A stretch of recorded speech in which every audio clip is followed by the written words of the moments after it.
Let me know how much I need, all right? Because I got 10 plus 9. Okay?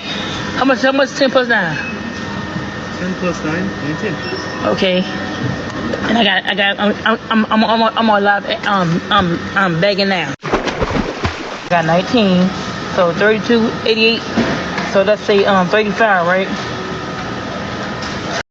Hold on, did she just say, is she in the line? And she said, hold on, I'm on live and I'm begging now? Wait a second. I'm begging now. I got 10 plus 9. Okay? How much 10 plus 9? 10 plus 9, 19. Okay. And I'm on live, I'm begging now. I got 19, so 32, 88. So let's say 35, right? Y'all, let me know. Is that what's going on now? Are the TikTok beggars now going actually in the line without enough money and then pulling out their phone going live and basically manufacturing urgency? That's a old tried and true sell tactic. You gotta have that urgency. So she's creating an urgent situation in order to generate what she needs quick, which is this is what I mean when I review these TikTok beggars, right? The theme that usually comes up is manipulation.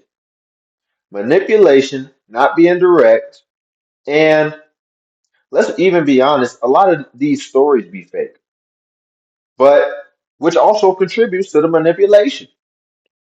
So now, what it appears to me is that she's trying to manipulate the situation, and I don't know her, but why? I'm trying to understand the thought process. Because why would you go in line and not have money and then go on TikTok in order to try to raise donations so that you can have enough money to buy what you didn't have money to buy in the begin with? If you were going to actually be respectful of people, then give them the option beforehand, like, hey, I'm in the parking lot. I want to go in here and buy X, Y, Z. I'm trying to raise this money.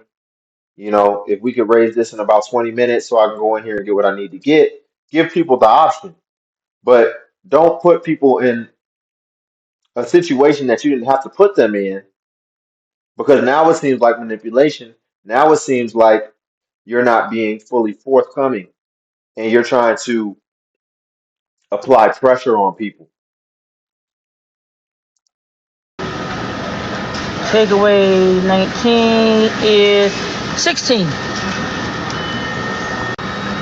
Say one, 16 left. To our own family member. You causing me to.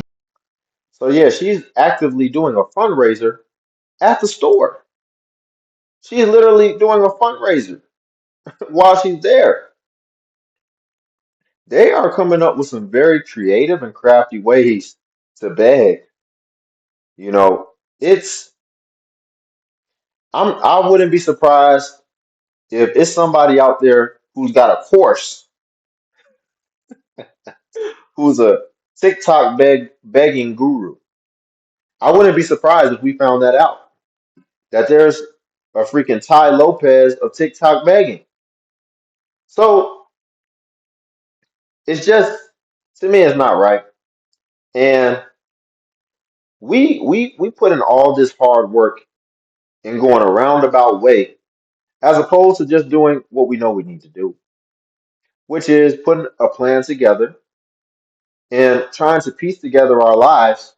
And really, the theme that I usually see when I'm reviewing these is what I see is people self sabotaging themselves.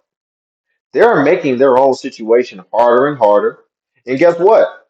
When you do that, the more and more you need to beg.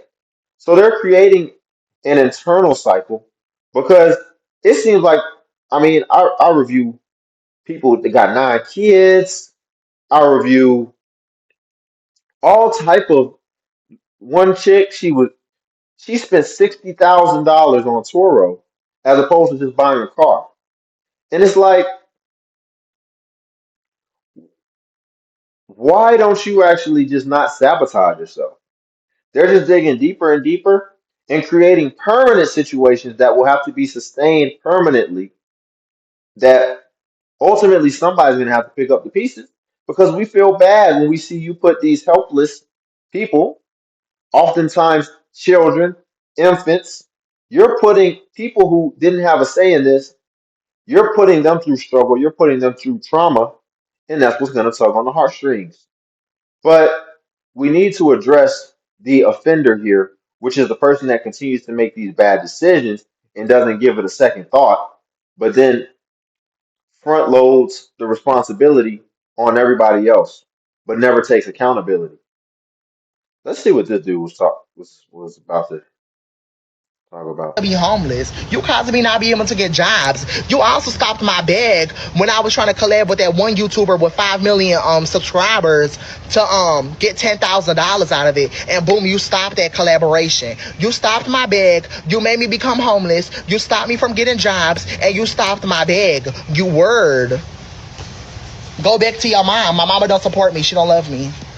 Don't mention her. She not gonna help me. And that's another thing that I also have noticed a pattern. I notice patterns, y'all. And here's probably the biggest pattern as well. When you see people in these situations and when I do these reviews, it's always everybody else's fault. Literally, it's always everybody else's fault. Even the Toro woman that I said spent 60K on Toro cars. She was blaming the guy who had the Toro car, talking about he won't lower the price and he knows she's in a messed up situation. No, the price was what it was when you paid for it. And now you think he's supposed to lower it based off of your situation. He can still make that money somewhere else if you don't want to pay it. She tried to say she was trapped in it. Well, why is it always everybody else's fault? Why is it never your fault for your situation? Why is it never your responsibility to fix your situation? You're putting in all this work. They're putting in effort to get other people to put an effort on their behalf. They're putting in effort to get other people to exert effort to save them. No. Yes, you've dug a big hole, so the road is probably going to be hard. We accept that. But it's going to be your responsibility in order to dig yourself out of it. Because there's always going to be balance in the universe. Because a lot of the decisions that you made that put yourself in that position were fun in the moment. So you chose your fun on the front end. But on the back end, there's still going to be something that comes from that you have to face. And nobody's going to be able to save you from that. Even if they give you all the donations, that's not going to fix your bad habits. And that's not going to fix your life choices.